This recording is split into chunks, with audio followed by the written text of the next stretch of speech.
Red Bull has a big decision to make. Should it stick or twist when it comes to its 2025 Formula 1 car? Not long ago, it seemed Red Bull would sail serenely through 2024 and next season with its dominance unthreatened. McLaren driver Lando Norris, who has emerged as Max Verstappen's closest challenger this season, summed this widespread feeling up when, during March's Australian Grand Prix weekend, he warned that there wouldn't be a proper shake-up in the order until 2026. Yet despite Red Bull still being in command of both championships, it's no longer F1's dominant force. It's not won in 4 races, Sergio Perez is floundering, and Verstappen has sounded repeated warnings about the development path of Red Bull's car. This peaked with his fury during last month's Hungarian Grand Prix weekend when he branded the car not good enough, too sensitive, and too slow. So what is to be done? Well, Red Bull is making the best of what it has for 2024, and there will be further upgrades after the summer break. But with massive rule changes looming for 2026, dare it risk making significant changes to its car concept for next year? Ideally, Red Bull will have hoped to stay on top with ease in 2024, then glide through 2025 with a straightforward evolution of the existing car. But there were always concerns the chasing pack would catch up. McLaren, Mercedes and Ferrari have all won multiple races this year and justified that fear. Red Bull team principal argues that this being the 3rd year of the current regulations cycle made this almost inevitable. Work started some time ago on next year's Red Bull RB21. The question is, how much can be done to tackle the weaknesses that appear to be intrinsic to this car concept? These problems are now well known. When working, the Red Bull is still probably the quickest car in Formula 1. The trouble is that the operating window is difficult to get into, and McLaren in particular has a car that's capable of being fast across a wider range of conditions and tracks. You might say that the Red Bull is still F1's quickest car, but the McLaren is now perhaps its best, thanks to being a true all-rounder. According to Horner, the top priority for Red Bull is to create a car with a wider operating window. But this is easier said than done. The fundamental problem is that the Red Bull RB20 is a car that has to run stiff, particularly laterally at the rear. That high level of roll stiffness, combined with relatively long rear suspension travel for these cars, keeps the aerodynamics working consistently and combines with the anti-dive front suspension geometry and the tightly controlled rear suspension to minimise the chances of porpoising problems. After all, with these cars the key is to have them as close to the ground as possible to generate the most downforce from the underfloor Venturi tunnels without causing stalling or major imbalance problems. This concept served Red Bull well for a long time, but as others have closed in, it has become more of a limitation. Last year, or even early this season, Red Bull could raise the ride height and give away a little performance to improve the ride, but now it needs to eke out all the downforce it can. That can make the car tricky to drive and is sometimes a major performance limitation at tracks that are bumpy, like Monaco, or those with plenty of curb riding. It also proved to be a car that hadn't made the expected gains in fast corners based on what its simulation data suggested, pointing to a correlation problem. While at Spa, Verstappen was mighty in the fast corners, that was a consequence of the car's tremendous aerodynamic efficiency, which allowed it to carry more wing than rivals without losing out on the straights. So it leaned on another strength to counteract that particular weakness in Belgium, which isn't usually possible. To make matters worse, even at its best, the rest are closing in. At times, Verstappen has been able to recreate the old pace advantage, for example in qualifying in Austria and Belgium, but more often than not, it has been very close. Red Bull will make the best of it this year, and there will be further updates after the August break, but how about the Red Bull RB21? The RB21 will have been worked on in parallel with development of the RB20 for some time, but the full focus will by now have switched to 2025. Inevitably, as these regulations mature, so the returns will reduce. And Red Bull chief engineer Paul Monahan has warned that potentially they might be asymptoting when it comes to developing under these regulations. So what does he mean by asymptoting? Well, this refers to the idea that as development progresses, so the rate of improvement decreases. Think of it like a curved line on a graph that becomes shallower as time passes. An asymptote is a line that is tending towards a curve but never quite gets there. So in this case, that means the line of theoretical maximum performance. That means you can continue making incremental progress, but with time this reduces to the point where the gains are so minuscule that they make no difference.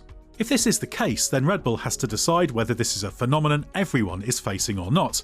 If it is, then the game now is finding tiny gains within that.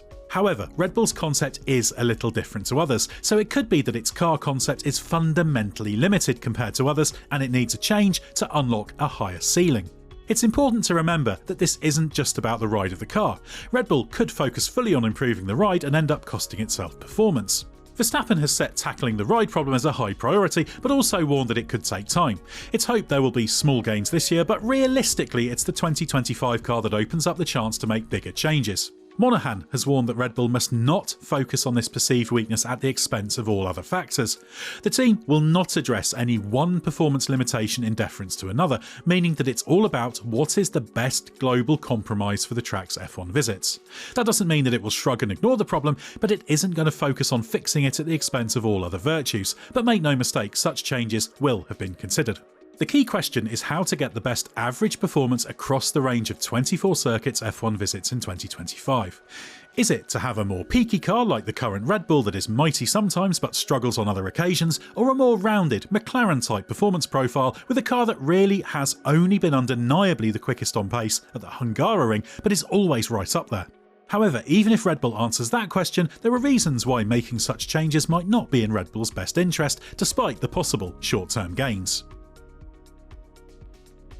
With the rule changes of 2026 approaching, F1 teams currently have 3 different cars on their minds. The 2024 cars are right at the end of the design and development process despite having a few more months of racing, but there's still a little work going into that. After all, some of that work can translate directly to 2025. Then there's the 2025 car. That will already be underway with many key design parameters already chosen, but there's plenty of time for that to evolve, and what Red Bull is learning now will feed into that. But the key concern is 2026. Given how massive the changes will be with a new power unit and dramatically different cars with active aero, as well as less downforce and drag, every team will want to maximise the research and development time for these cars. Preliminary work on these cars will long since have started, but aerodynamic testing is prohibited until January 1st, 2025. Therefore, teams will want to use as much of their permitted wind tunnel and CFD resources next year on the 2026 car. And remember, Red Bull has the biggest disadvantage on that score. Currently, it has the least aerodynamic testing thanks to its permanent residence at the top of the Constructors' Championship. Even if Red Bull slips behind McLaren in the Constructors' Championship by the end of the season, and it's on target to do so, the 5 percentage point increase in CFD and wind tunnel resources won't make a huge difference.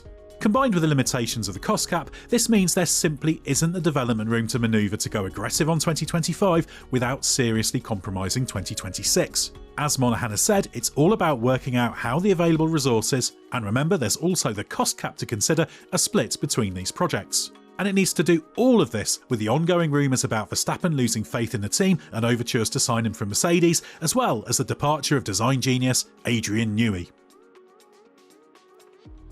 Even if Red Bull can find a way to allocate sufficient resources to make big changes in 25 without ruining 2026, there is no guarantee it will work. Making a change of concept also comes with significant risk. McLaren learned that with the ill-fated MP428 of 2013. According to team principal Martin Whitmarsh, that was a consequence of McLaren being greedy and overambitious technically.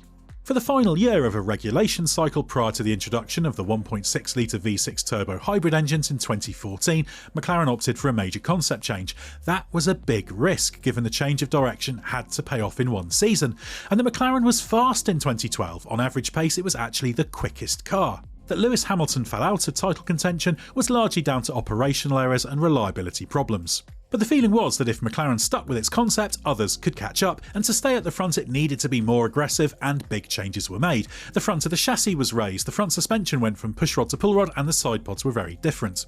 The trouble is, the process was flawed. The individual design areas were well conceived and worked well in simulation, but when the car came together, it didn't work as hoped. The car produced good downforce, but it was peaky. It also suffered from underfloor stalls and lost too much performance when it had to run at higher ride height. McLaren had so many problems that serious consideration was even given to bringing back the 2012 car. That didn't happen, but McLaren struggled all season, with its work wasted given the all-new car for 2014.